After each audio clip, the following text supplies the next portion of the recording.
Olá, bem-vinda a mais um módulo. E hoje nós vamos falar sobre como demonstrar amor através das nossas palavras. Bom, as palavras são poderosos meios de expressão de amor. Palavras de afeto, de carinho, de palavras de elogio e de encorajamento, palavras positivas, de orientação, todas comunicam a mesma coisa. Eu me importo com você. A criança recebe os benefícios das palavras de afirmação durante a vida inteira. Por outro lado, as palavras que ferem, proferidas em momentos de frustração e raiva, podem prejudicar a autoestima da criança e lançar dúvidas sobre a sua capacidade. As crianças pensam que realmente acreditamos em tudo o que dizemos. Todas as crianças precisam de palavras afetuosas para se sentirem amadas. Entretanto, aquelas cuja linguagem de amor é exatamente esta, as palavras têm um peso ainda maior. Elogio e afeto quase sempre se misturam nas mensagens que transmitimos a uma criança, mas nós precisamos distingui-los. Afeto e amor significam expressar apreço pelo que a criança é, por aquelas características e habilidades que fazem parte do conjunto que a identificam.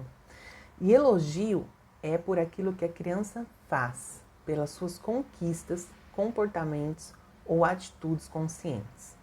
Então, o elogio, como a gente está definindo aqui, refere-se a algo sobre o qual a criança tem algum controle. E isso é importante distinguir porque nunca devemos condicionar o nosso amor a algo que a criança fez. Pelo contrário, o nosso grande objetivo como pais é ajudar nossos filhos a entenderem que nós o amamos sempre, independente do que façam, muito embora a gente não aprove todas as ações deles. Portanto, a maneira que você lida e o que você fala quando o seu filho comete um erro fará toda a diferença para que ele compreenda que continua sendo amado, porque seu amor tem a ver com quem ele é e não com o que ele faz.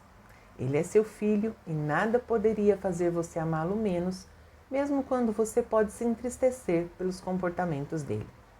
Por exemplo, mesmo que o seu filho bata no irmão, grite com você, faça birra, você não pode descarregar a sua raiva em cima dele de forma nenhuma, nem mesmo através das palavras. Primeiro, porque você deseja educar com respeito. Portanto, você precisa ser modelo disso. Se você descarregar a sua raiva em cima do seu filho, você estará ensinando a fazer exatamente o mesmo quando ele estiver nervoso. E também você vai estar ferindo profundamente. Além disso, agir assim pode levar o seu filho a acreditar que o seu amor por ele depende do quão obediente ele é. Ele pode sentir que você está retirando o amor dele, ou seja, deixando de amá-lo quando ele se comporta mal, se você disser palavras agressivas, cruéis, desrespeitosas e ferinas. Portanto, ele não sentirá o seu amor e seu tanque ficará vazio. Seu filho precisa saber que pode cometer erros sem correr o risco de perder o seu amor. Quando as crianças vivem num ambiente rico de respeito e encorajamento, elas têm permissão para aprender com os seus erros, enquanto recebem um apoio gentil e firme por parte dos pais. Assim, elas aprendem a acreditar em si mesmas e a se recuperar quando experimentam frustração ou derrota. O que fazer em momentos de raiva você verá em módulos mais adiante. Por ora, é importante você ir tendo consciência de que descarregar sua raiva em cima do seu filho certamente não é uma boa opção. Outro ponto importante a ser destacado é que as palavras "eu te amo" deveriam estar sempre desacompanhadas de segundas intenções. Dizer "eu te amo, você poderia fazer isso por mim, por favor?" anula o sentimento de amor.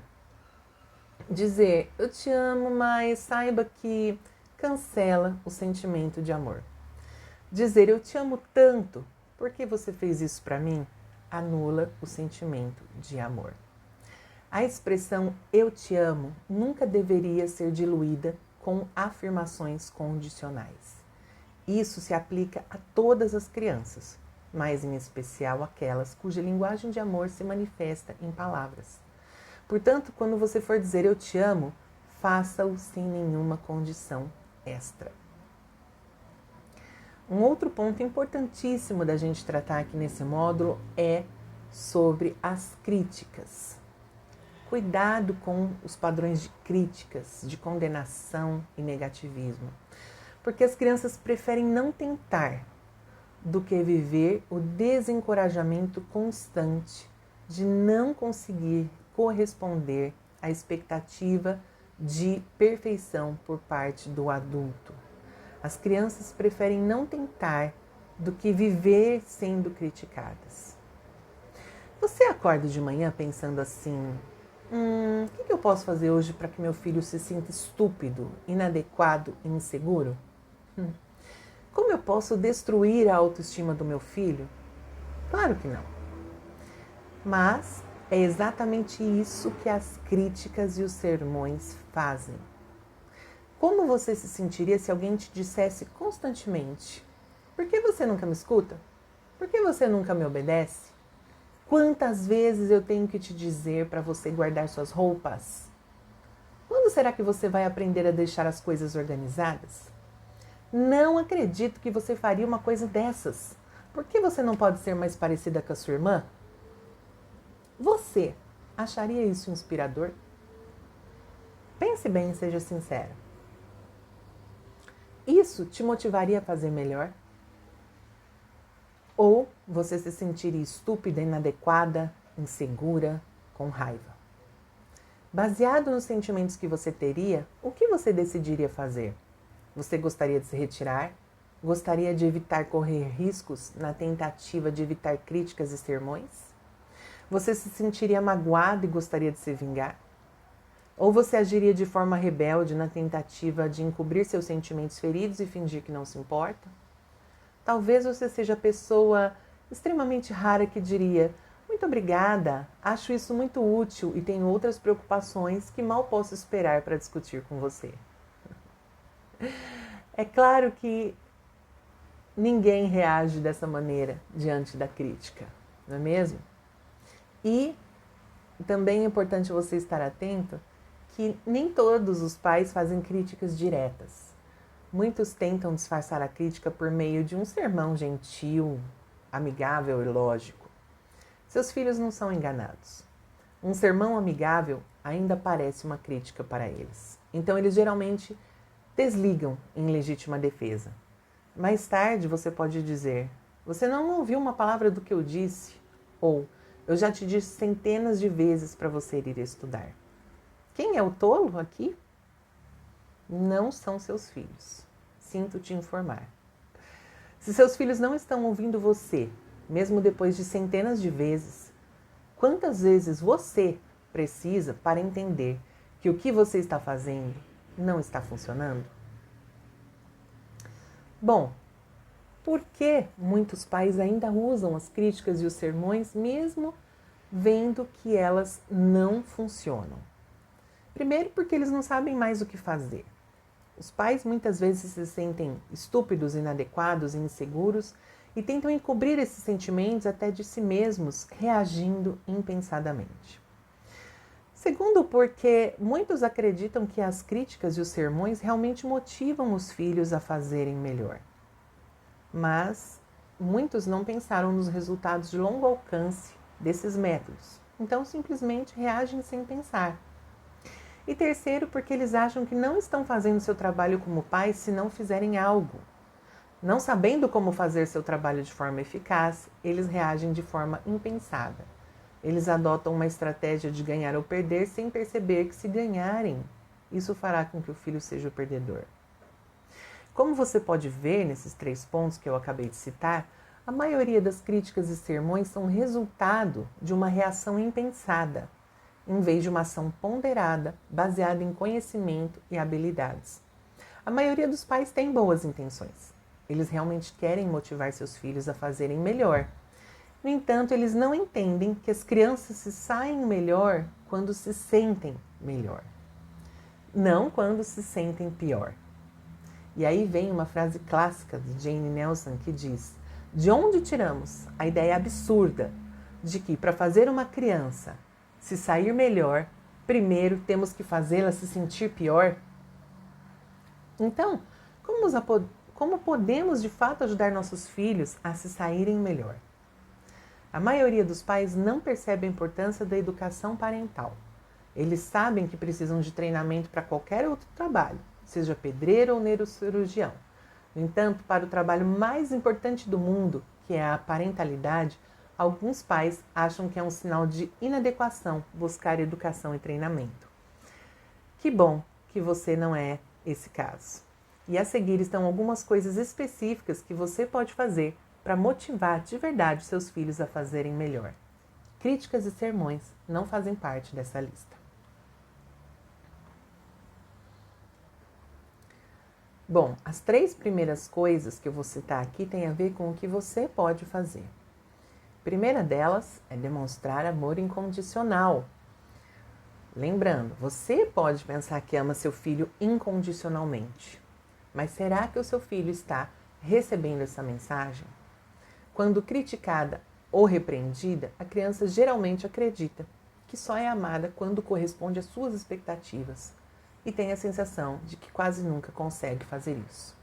Conclusão: ela não se sente amada por você na maior parte do tempo. Segundo, tenha fé em seu filho. Há muitas maneiras de demonstrar fé no seu filho. A maneira mais simples é dizer: tenho fé em você para lidar com esse problema. Me avise se precisar de ajuda. E deixe-o resolver. Deixe-o tentar. Acredite nele, que ele é capaz. Terceiro, veja os erros como maravilhosas oportunidades para aprender. A maioria das críticas e sermões são baseadas no medo de errar. Quando crianças, a maioria dos pais aprendeu algumas noções tolas sobre erros, que eles eram ruins. Com base nessa mensagem, a maioria das crianças desenvolveu algumas crenças equivocadas do tipo: se eu cometer um erro, eu sou mau. Não devo correr riscos para evitar erros. E ainda, se eu cometer um erro, devo escondê-lo ou culpar alguém ou encontrar desculpas. A verdade sobre os erros é que eles fazem parte da vida e oferecem oportunidades maravilhosas de aprendizado. Quarto, pare de contar, de dar sermões e criticar e comece a perguntar o que e como. Muitos pais contam aos seus filhos o que aconteceu, o que causou isso, como eles deveriam se sentir e o que deveriam fazer a respeito. Em vez disso, ajude a criança a explorar o que aconteceu, o que causou, dizer como se sente a respeito, o que pode aprender com isso e como pode usar o que ela aprendeu para evitar o problema no futuro ou para resolvê-lo agora. O verdadeiro significado de educação vem da raiz da palavra educare, que significa extrair. Muitas vezes os pais não param de falar e depois perguntam por que seus sermões parecem entrar por um ouvido e sair pelo outro. As crianças realmente aprendem quando os pais as ajudam a descobrir as coisas por si mesmas. É importante observar que não funciona convidar a exploração na hora do aborrecimento. Faça perguntas sobre o que e como somente após um período de reflexão e calma. E quinto, entenda que menos é mais. Nossos filhos geralmente aprendem mais quando nós falamos menos. Quando nós criticamos e repreendemos menos. E quero deixar aqui para você métodos de escuta que são muito mais eficazes do que críticas ou sermões. Primeiro, use a escuta reflexiva. O que é isso? Ela significa que você reflete o que ouve de volta para o seu filho. É melhor usar palavras um pouco diferentes para não soar como uma mãe. No entanto, se você se apega ao que a criança está dizendo, por exemplo, a criança diz: eu odeio a Karen. E aí você diz: você odeia a sua melhor amiga. Percebe? Você está ressoando, dizendo de volta e devolvendo para a criança aquilo que ela acabou de te dizer. Aí a criança diz: sim, ela falou de mim pelas costas. E aí você diz: em vez de ser sua amiga, então ela agiu como sua inimiga. Entende? Isso é um método de escuta reflexiva muito importante para você estabelecer conexão com o seu filho e conseguir ajudá-lo nessas situações difíceis para que ele consiga lidar com o que ele está sentindo e aprender com os erros. Seguindo, use a escuta ativa. A escuta ativa vai além da escuta reflexiva. Através da escuta ativa, você escuta os sentimentos entre as palavras que seu filho não sabe dizer. Isso significa fazer suposições que ajudem o seu filho a se sentir profundamente compreendido e validado. Adivinhar não significa estar certo, mas sim entrar tão fundo no mundo da criança que ela se sinta compreendida. Se você der um palpite errado, isso vai te dar informações de que você precisa parar e tentar um caminho diferente. Ou seja, você vai ajudar o seu filho a reconhecer aquilo que ele está sentindo.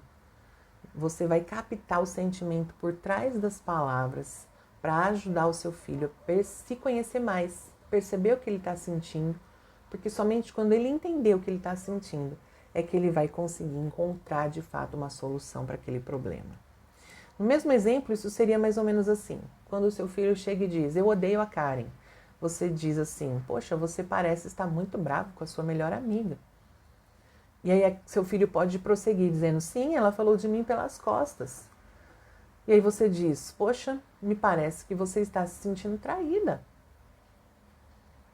E aí sim, quando você acessa os sentimentos, seu filho pode, por exemplo, começar a chorar e dizer, como ela pode fazer isso comigo? E aí você diz, você confiou nela e ela quebrou a sua confiança.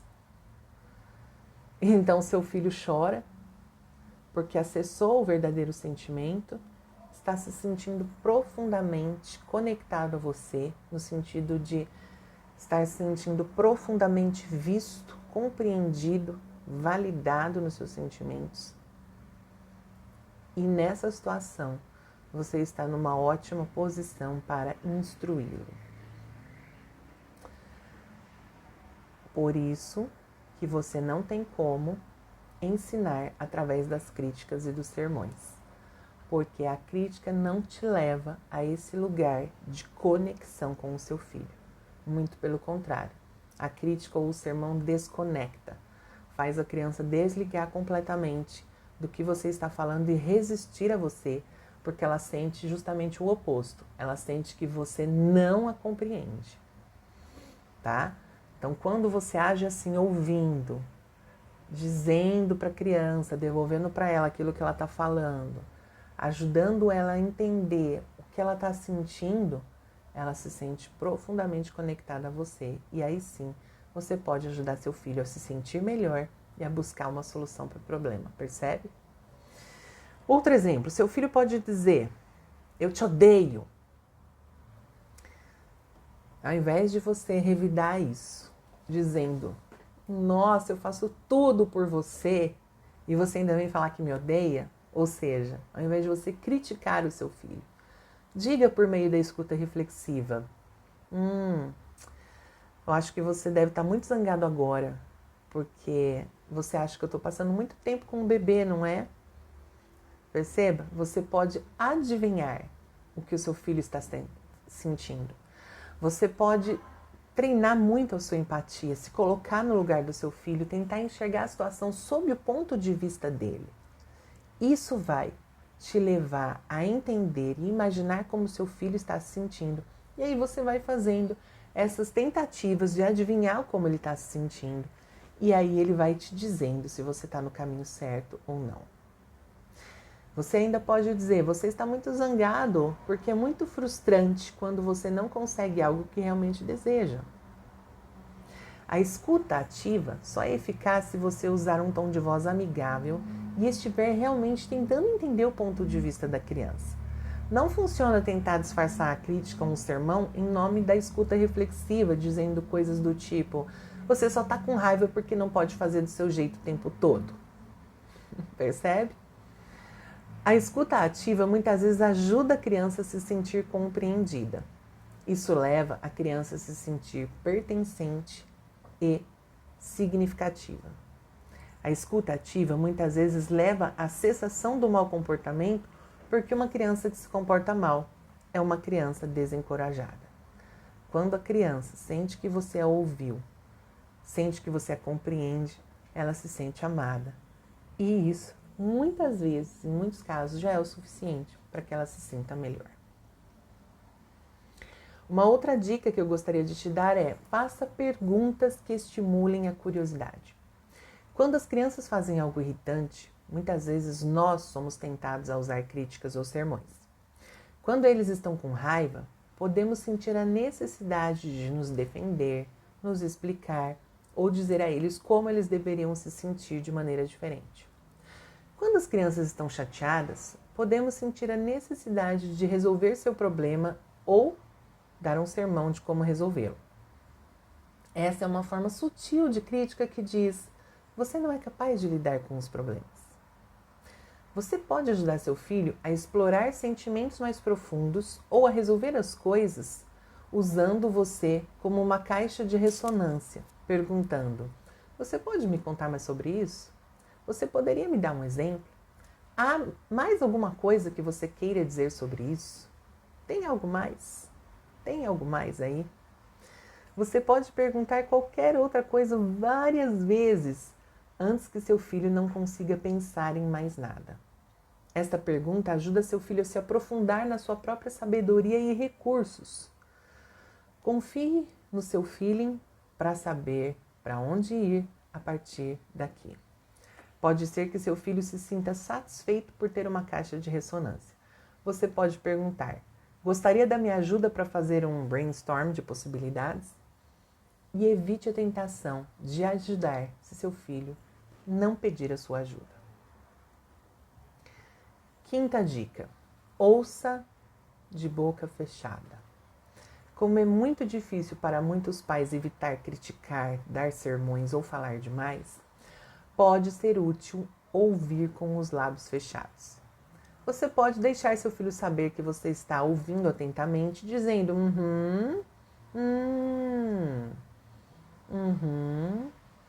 E você pode se surpreender com o quanto seus filhos falarão mais quando você falar menos. Sexto ponto: aprecie o esforço.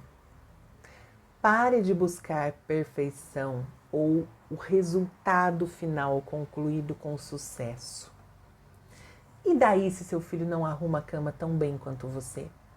Não refaça a cama. Essa é uma forma sutil de crítica que grita a mensagem: você não consegue fazer nada certo. Em vez disso, diga: agradeço por você ter tirado um tempo para arrumar sua cama. Apreciação inspira melhoria. A crítica, não.